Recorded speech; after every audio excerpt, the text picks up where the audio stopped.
മലയാള സിനിമയിലെ തിരിഞ്ഞടിക്കുന്ന ഡയലോഗുകളുണ്ട്.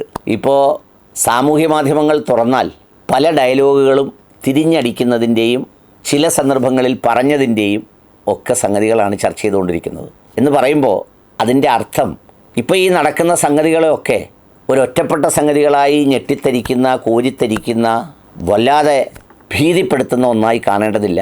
ഇത് കടന്നു വന്ന വഴികളൊക്കെ അങ്ങനെയായിരുന്നുവെന്നും ഈ താരകങ്ങളും താരവുമായിട്ടുള്ളവരുമൊക്കെ തറ നിലവാരത്തിലായിരുന്നു മഹാഭൂരിപക്ഷം പേരും എന്നുള്ളതാണ്.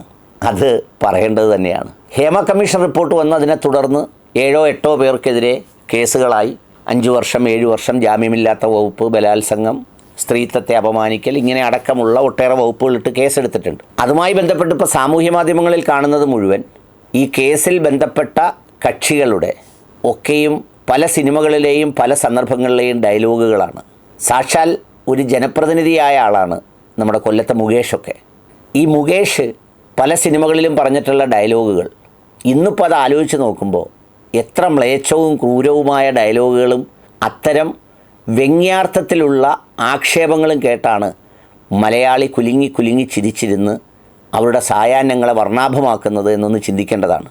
അതായത് ഒരു പെൺകുട്ടി, എനിക്കറിയില്ല, പേരൊന്നും അറിയില്ല നടിയുടെ, ആ പെൺകുട്ടി ഒരു വസ്ത്രം ധരിച്ചുകൊണ്ട് വരുമ്പോൾ ഈ ചുവപ്പ് കാണുമ്പോൾ, അവരുടെ വസ്ത്രത്തിൻ്റെ ചുവപ്പ് കാണുമ്പോൾ ഓർമ്മ വരുന്നത് നമ്മുടെ കൊല്ലത്തെ 2 തവണ ജനപ്രതിനിധിയായ ആൾ പറയുകയാണ്, കൊല്ലത്തെ സിനിമാ തിയേറ്ററിൽ സിനിമ കാണാൻ പോകുമ്പോൾ ഇങ്ങനെ ചുവന്ന കർട്ടൻ കിടക്കാറുണ്ടത്രേ. ആ ചുവന്ന കർട്ടൻ ഒരു പ്രത്യേക മ്യൂസിക്, അദ്ദേഹം ആ മ്യൂസിക്കും കേൾപ്പിക്കുന്നുണ്ട്. ആ മ്യൂസിക്കൊക്കെ കേൾപ്പിക്കുമ്പോൾ എന്തൊരു സുഖമാണെന്നറിയാവോ.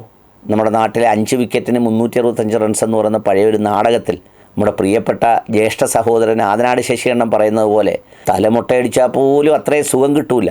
അത്ര സുഖത്തിലാണ് ഒരു പബ്ലിക് ഡൊമൈനിൽ പറയുന്നത്. അപ്പോൾ ഇങ്ങനെ പാട്ടിട്ട് കൊടുക്കുമ്പോൾ ആ കർട്ടൻ ഇങ്ങനെ പൊങ്ങി പൊങ്ങി പൊങ്ങി പൊങ്ങി വരും അത്രേ.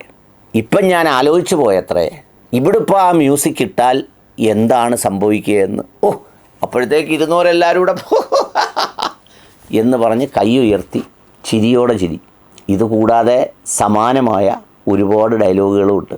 ഞാൻ പറഞ്ഞത്, ഇവർക്കൊക്കെയും ഒരുതരം എന്തും ചെയ്യാവുന്ന ലൈസൻസ് പോലെ, എന്തും പറയാവുന്ന സംഗതി പോലെ ഇതൊക്കെ പറയുന്നതിന് തുക കൊടുത്ത് ഇങ്ങനെ പറയുന്നവരെയാണ് ഒരു സ്ഥാപനം തുടങ്ങുമ്പോൾ ഉദ്ഘാടനത്തിന് ഞാൻ നേരെ ഓർത്തു പോകുന്നത് എൻ്റെ സുഹൃത്ത് ഫിറോസിനെയാണ്. അവൻ്റെ എന്ത് സ്ഥാപനങ്ങൾ തുടങ്ങിയാലും അത് തുടങ്ങുന്നത് അവൻ്റെ ഉമ്മയാണ്. വാപ്പയുള്ളപ്പോൾ വാപ്പയായിരുന്നു.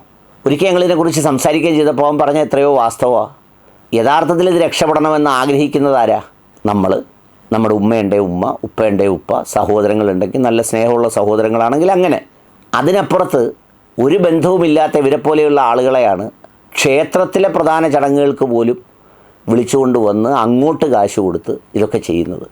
അപ്പോൾ ഞാൻ ഈ ഹേമ കമ്മീഷൻ റിപ്പോർട്ടിൻ്റെ പശ്ചാത്തലത്തിൽ ഇതെല്ലാം കൂടി കാണുമ്പോൾ എനിക്ക് പറയാനുള്ളത്, ഒരു ലഹരിയുടെ കെട്ടുവിടാൻ ഇവരെയൊക്കെ അന്ധമായി എല്ലാം കളഞ്ഞ് തലയിലേറ്റിക്കൊണ്ട് നടക്കുന്ന വിഗ്രഹങ്ങളെന്ന സ്ഥാനത്തുനിന്ന് സ്വാഭാവികതയുടെ ഒരു തലത്തിലേക്കെങ്കിലും മാറ്റിവെക്കാൻ ഇത്തരം റിപ്പോർട്ടുകളും സംഭവങ്ങളും സഹായിക്കട്ടെ എന്ന് മാത്രമാണ് എനിക്ക് പറയാനുള്ളത്. ഇന്നലെ ആരോ പറയുന്നുണ്ടായിരുന്നു, ഇത്തവണത്തെ ഓണാഘോഷം ചാനലുകളൊക്കെ എന്ത് ചെയ്യുമെന്ന്.